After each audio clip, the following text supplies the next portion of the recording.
On October 13, 1972, a plane carrying 45 passengers, including an entire professional rugby team, crashed in the Andes Mountains between Chile and Argentina.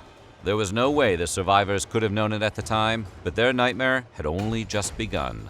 Their story has been called the Miracle of the Andes, on account of the incredible odds the survivors of Uruguayan Air Force Flight 571 had to overcome to make it home.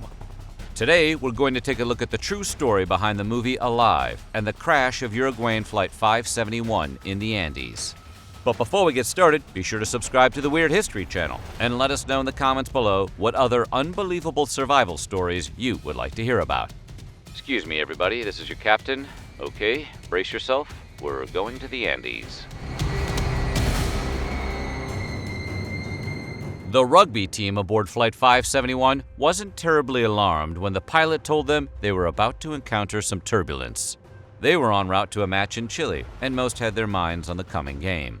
But at least one of the passengers, a 19-year-old medical student named Roberto Canessa, recalls someone near him asking, "Aren't we flying too close to the mountains?" Moments later, his fear was realized when the plane hit the side of a mountain. The crash was later attributed to an error made by the pilot. While still flying high amongst the Andes Mountains, the pilot turned north to begin the descent into Santiago, Chile. But the peaks were still too high where they were. Realizing his mistake, the pilot attempted to increase the altitude by tilting the plane nearly fully vertical, which caused the plane to stall. The engine sputtered and the plane descended, and that's when it hit the mountain.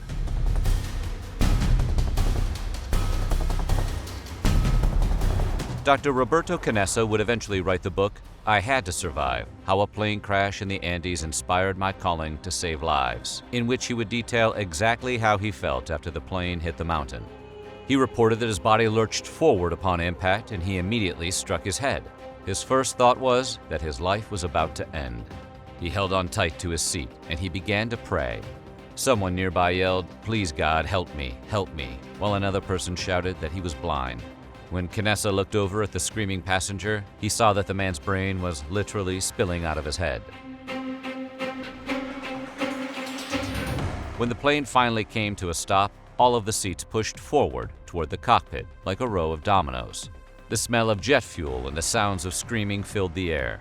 The crash split the fuselage of the plane wide open. It broke apart and the tail was nowhere in sight.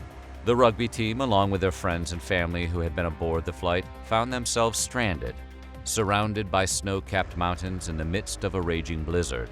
After the crash, the team gathered whatever food and warm clothes they could find in the wreckage. Convinced that a rescue mission would arrive quickly, they took their empty suitcases and used them to make a cross on the ground that they believed would be easily visible from the sky. They also used their footsteps to carve an SOS message in the snow for planes that might be flying overhead.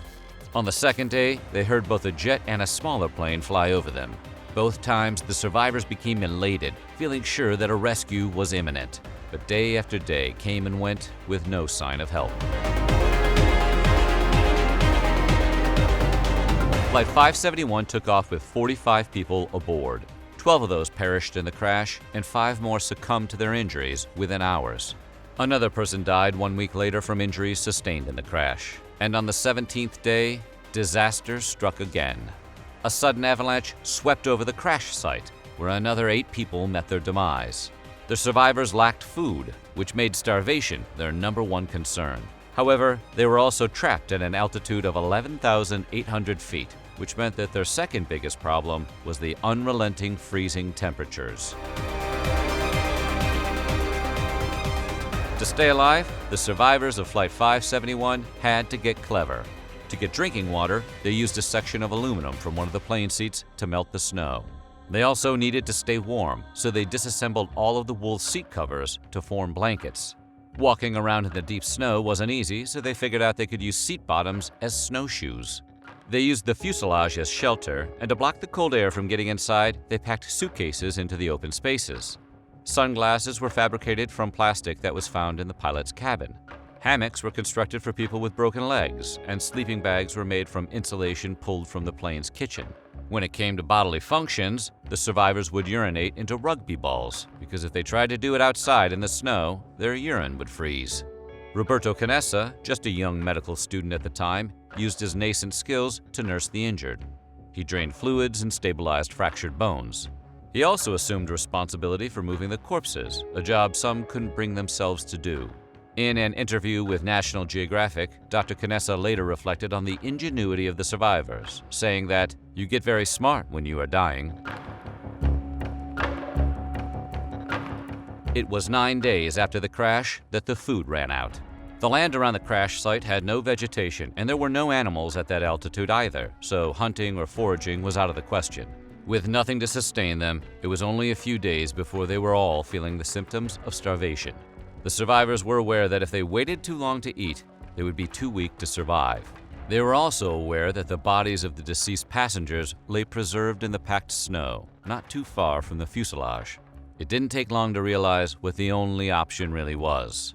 Many of the survivors resisted, and some of them prayed to God, asking for guidance as to whether or not they should resort to eating their fellow passengers and teammates.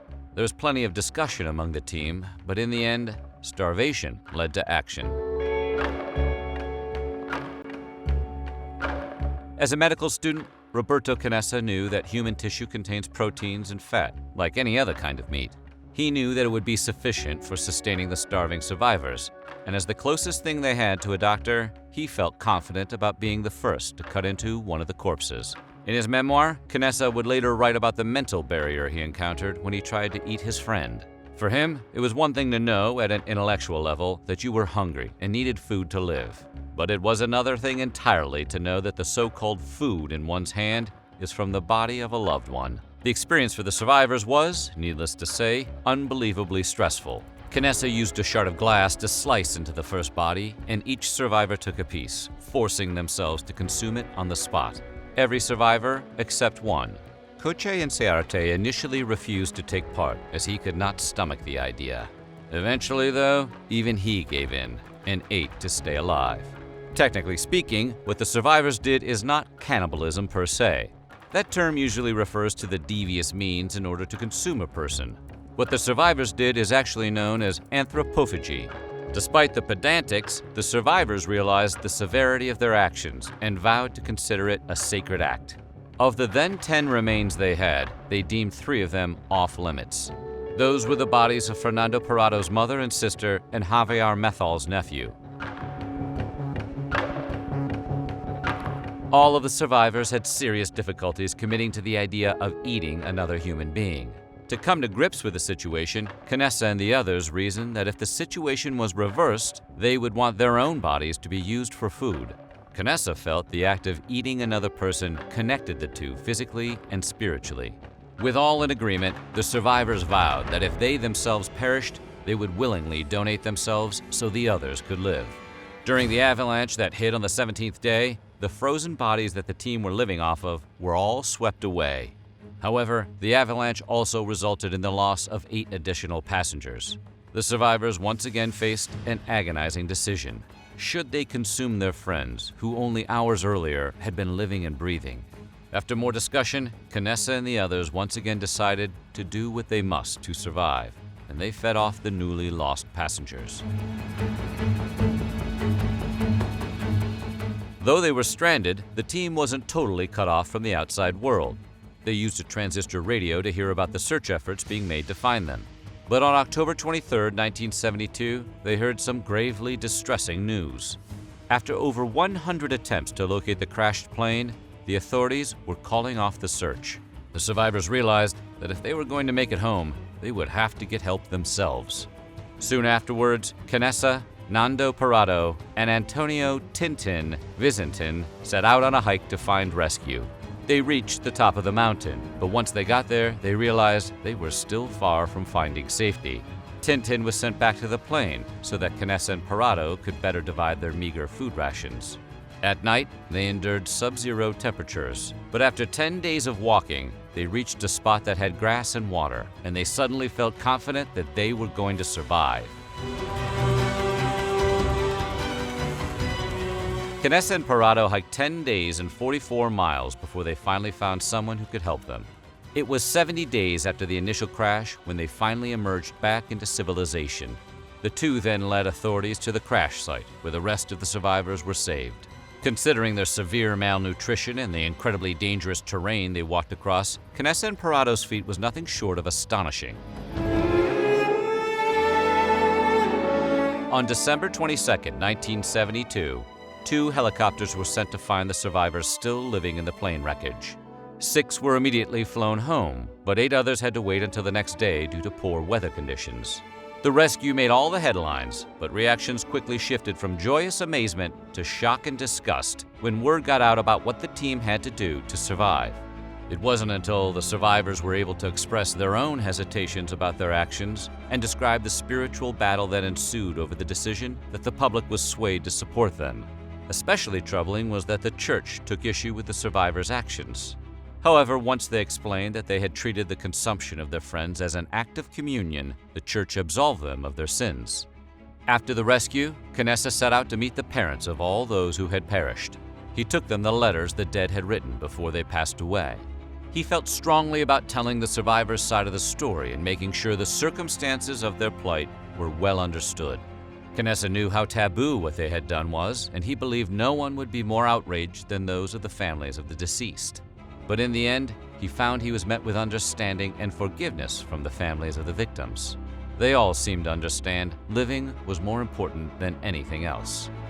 So what do you think? What would you do to survive in a similar predicament? Let us know in the comments below, and while you're at it, check out some of these other videos from our weird history.